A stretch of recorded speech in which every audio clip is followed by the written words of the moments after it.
Next, we have Representative Rosario. Thank you, Madam Chair. Good afternoon, Judge. How are you? Fine, thanks. Good afternoon.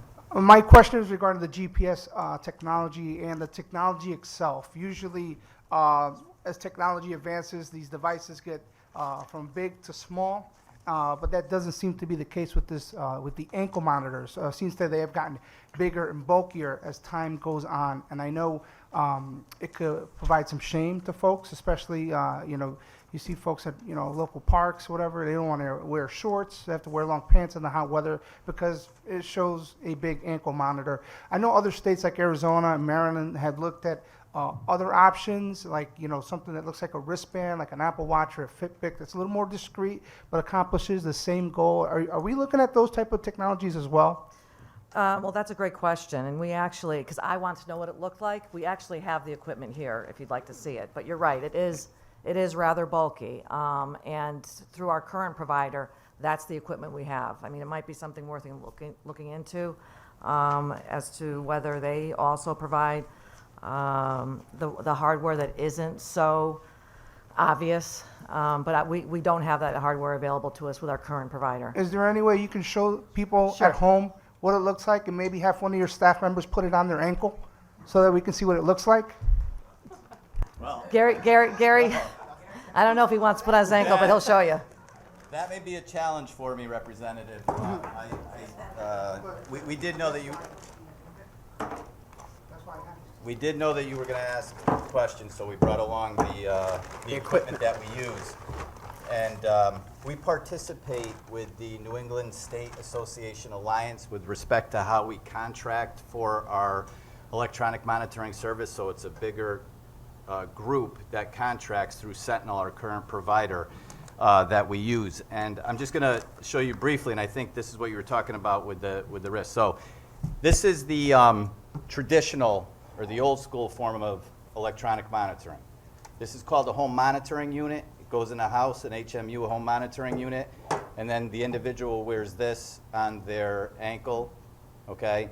And this connects to the home monitoring unit, and that's how a person is confirmed that they're in their house or not in their house, right? RF radio frequency, so it's not GPS. And this is the one that's the lower cost. And as you can see, it's not that big of a device, right? And Gary, that would be only for orders of house arrest, correct? They can't Correct. leave the home, right? Yeah, Okay. yeah. Or if they do leave the home, it's with specific orders for the court for medical, going to a religious, to church, right? So, but it's predominantly for home arrest. This is the one I believe you're talking about, Representative, which is the anklet that will go on somebody that's being monitored with GPS, okay? As opposed to this device here that only has to be charged, it actually will stay charged for over a year, right?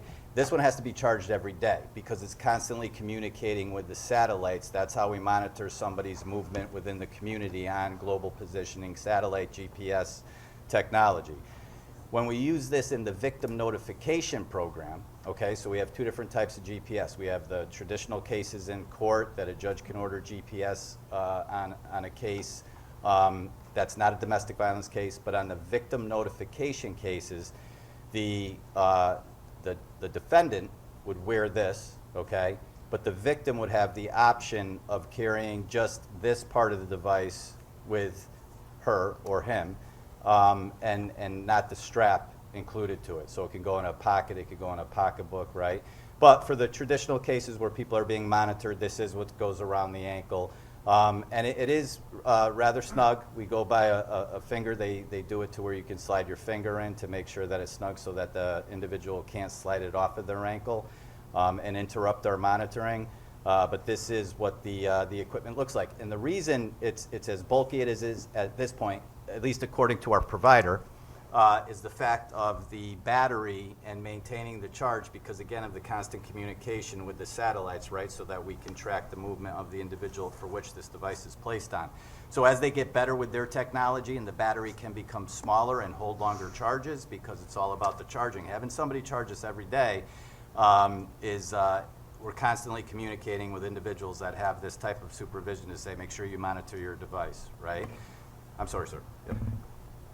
I'm glad you brought that up because, as you can see, I know many of us have Apple Watches and Fitbits. I charge mine all night, and my watch has a full charge all day, up until the evening time, Yes. and has GPS technology, and I'm pretty sure you could track loved ones or whatnot on your phone or any other device. So the reason why I asked that is because we have folks that go for job interviews or Understand. spend time with their family, and it brings shame. It brings shame. And there's other avenues. If we're going to purchase it, if we're going to give you the money to purchase it, let's look at other options as well.